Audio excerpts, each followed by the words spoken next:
ಬೆಂಗಳೂರು ಜನರಿಗೆ ಮತ್ತೊಂದು ಬೆಲೆ ಏರಿಕೆ ಶಾಕ್ ಎದುರಾಗಿದೆ. ದುಬಾರಿ ದುನಿಯಾದಲ್ಲಿ ಮತ್ತೊಂದು ಬೆಲೆ ಏರಿಕೆ ಬಿಸಿ ತಟ್ಟಿದೆ. ಆಟೋ ಪ್ರಯಾಣ ದರ ಏರಿಕೆ ಮಾಡಿ ಜಿಲ್ಲಾಧಿಕಾರಿ ಆದೇಶವನ್ನ ಹೊರಡಿಸಿದ್ದಾರೆ. ಕಾಯುವಿಕೆ ಮತ್ತು ಲಗೇಜ್ ದರ ಕೂಡ ನಿಗದಿಯಾಗಿದೆ. ಏರಿಕೆಗೆ ಆಟೋ ಚಾಲಕರ ಅಹವಾಲು ಮುಖ್ಯ ಕಾರಣವಾಗಿತ್ತು. ಇನ್ನು ಪ್ರಾಧಿಕಾರದ ಅಧ್ಯಕ್ಷರು ಆದೇಶವನ್ನ ಹೊರಡಿಸಿದ್ದಾರೆ. ಸದ್ಯ 2 ಕಿಲೋಮೀಟರ್ ಪ್ರಯಾಣಕ್ಕೆ ಆಟೋಮೀಟರ್ ದರ ಕನಿಷ್ಠ 30 ರೂಪಾಯಿ ಇದೆ. ಇದೀಗ ಆ ದರವನ್ನ 2 ಕಿಲೋಮೀಟರ್ಗೆ 36 ರೂಪಾಯಿಗೆ ಏರಿಕೆಯನ್ನ ಮಾಡಲಾಗಿದೆ. ಪ್ರಾದೇಶಿಕ ಸಾರಿಗೆ ಪ್ರಾಧಿಕಾರದ ಅಧ್ಯಕ್ಷರಾಗಿರುವ ಬೆಂಗಳೂರು ನಗರ ಡಿಸಿ ಆದೇಶವನ್ನ ಹೊರಡಿಸಿದ್ದಾರೆ. ಆಗಸ್ಟ್ 1ರಿಂದ ನೂತನ ದರ ಜಾರಿಗೆ ಬರಲಿದೆ. ಇನ್ನು ಬೆಂಗಳೂರು ಜನರಿಗೆ ಮತ್ತೊಂದು ಬೆಲೆ ಏರಿಕೆ ಶಾಕ್ ಎದುರಾಗಿರುವಂತದ್ದು. ದುಬಾರಿ ದುನಿಯಾದಲ್ಲಿ ಮತ್ತೊಂದು ಬೆಲೆ ಏರಿಕೆ ಬಿಸಿ ತಟ್ಟಿದೆ. ಆಟೋ ಪ್ರಯಾಣ ದರ ಏರಿಕೆ ಮಾಡಿ ಜಿಲ್ಲಾಧಿಕಾರಿ ಆದೇಶವನ್ನ ಹೊರಡಿಸಿದ್ದಾರೆ. ಕಾಯುವಿಕೆ ಮತ್ತು ಲಗೇಜ್ ದರ ಕೂಡ ನಿಗದಿಯನ್ನ ಮಾಡಲಾಗಿದೆ. ಏರಿಕೆಗೆ ಆಟೋ ಚಾಲಕರ ಅಹವಾಲು ಮುಖ್ಯ ಕಾರಣವಾಗಿತ್ತು. ಯಾಕಂದ್ರೆ ಸಾಕಷ್ಟು ದಿನದಿಂದ ಆಟೋ ಚಾಲಕರು ದರ ಏರಿಸುವಂತೆ ಮನವಿಯನ್ನ ಮಾಡ್ತಾ ಇದ್ರು. ಪ್ರಾಧಿಕಾರದ ಅಧ್ಯಕ್ಷರು ಇದೀಗ ಆದೇಶವನ್ನ ಹೊರಡಿಸಿದ್ದಾರೆ. ಸದ್ಯ 2 ಕಿಲೋಮೀಟರ್ ಪ್ರಯಾಣಕ್ಕೆ ಆಟೋಮೀಟರ್ ದರ ಕನಿಷ್ಠ 30 ರೂಪಾಯಿ ಇದೆ. ಇದೀಗ ಈ ದರವನ್ನ 2 ಕಿಲೋಮೀಟರ್ಗೆ 36 ರೂಪಾಯಿಗೆ ಏರಿಕೆಯನ್ನ ಮಾಡಲಾಗಿದೆ.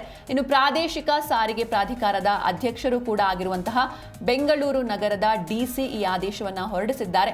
ಇನ್ನು ಈ ದರ ಆಗಸ್ಟ್ 1ರಿಂದ ಈ ನೂತನ ದರ ಜಾರಿಗೆ ಬರಲಿದೆ. ಇನ್ನು ಅಗತ್ಯ ವಸ್ತುಗಳ ಬೆಲೆ ಏರಿಕೆಯಿಂದ ಬೆಂಗಳೂರಿನ ಜನರು ಹೈರಾಣಾಗಿದ್ದಾರೆ. ಇದರ ನಡುವೆ ಮತ್ತೊಂದು ಬೆಲೆ ಏರಿಕೆ ಶಾಕ್ ಎದುರಾಗಿರುವಂತದ್ದು. ಈಗ ಆಟೋ ಪ್ರಯಾಣ ದರವನ್ನ ಏರಿಕೆ ಮಾಡಿ ಜಿಲ್ಲಾಧಿಕಾರಿಗಳು ಆದೇಶವನ್ನ ಹೊರಡಿಸಿದ್ದಾರೆ. ಮೊದಲೇ ಆಟೋ ಡ್ರೈವರ್ಸ್ ಮೇಲೆ ಒಂದು ಕಂಪ್ಲೇಂಟ್ ಇದೆ, ಬಾಯಿಗೆ ಬಂದಂತೆ ರೇಟ್ನ ಹೇಳ್ತಾರೆ ಅಂತ. ಇದರ ಮಧ್ಯೆ ಆಟೋ ಪ್ರಯಾಣ ದರವನ್ನ ಏರಿಕೆ ಮಾಡಿ ಜಿಲ್ಲಾಧಿಕಾರಿ ಆದೇಶವನ್ನ ಹೊರಡಿಸಿದ್ದಾರೆ. ಜೊತೆಗೆ ಕಾಯುವಿಕೆ ಮತ್ತು ಲಗೇಜ್ ದರ ಕೂಡ ನಿಗದಿಯಾಗಿದೆ. ಏರಿಕೆಗೆ ಆಟೋ ಚಾಲಕರ ಅಹವಾಲು ಮುಖ್ಯ ಕಾರಣ. ಸಾಕಷ್ಟು ತಿಂಗಳಿನಿಂದ ಸಾಕಷ್ಟು ಬೇಡಿಕೆಗಳನ್ನ ಇಟ್ಟಿದ್ರು, ಸಾಕಷ್ಟು ಮನವಿಯನ್ನ ಮಾಡಿದ್ರು ಈ ಒಂದು ದರವನ್ನ ಏರಿಸಬೇಕು ಎನ್ನುವುದಾಗಿ. ಈ ಹಿನ್ನೆಲೆಯಲ್ಲಿ ಪ್ರಾಧಿಕಾರದ ಅಧ್ಯಕ್ಷರು ಇದೀಗ ಆದೇಶವನ್ನ ಹೊರಡಿಸಿದ್ದಾರೆ. ಸದ್ಯ 2 ಕಿಲೋಮೀಟರ್ ಪ್ರಯಾಣಕ್ಕೆ ಆಟೋಮೀಟರ್ ದರ ಕನಿಷ್ಠ 30 ರೂಪಾಯಿ ಇದೆ. ಇದೀಗ ಆ ದರವನ್ನ 2 ಕಿಲೋಮೀಟರ್ಗೆ 36 ರೂಪಾಯಿಗೆ ಏರಿಕೆಯನ್ನ ಮಾಡಲಾಗಿದೆ. 6 ರೂಪಾಯಿ ಏರಿಕೆ ಆಗಿರುವಂಥದ್ದು. ಇನ್ನು ಪ್ರಾದೇಶಿಕ ಸಾರಿಗೆ ಪ್ರಾಧಿಕಾರದ ಅಧ್ಯಕ್ಷರು ಆಗಿರುವಂತಹ ಬೆಂಗಳೂರು ನಗರ ಡಿಸಿ ಈ ಆದೇಶವನ್ನ ಹೊರಡಿಸಿದ್ದಾರೆ. ಆಗಸ್ಟ್ 1ರಿಂದ ಈ ಒಂದು ನೂತನ ದರ ಜಾರಿಗೆ ಬರಲಿದೆ.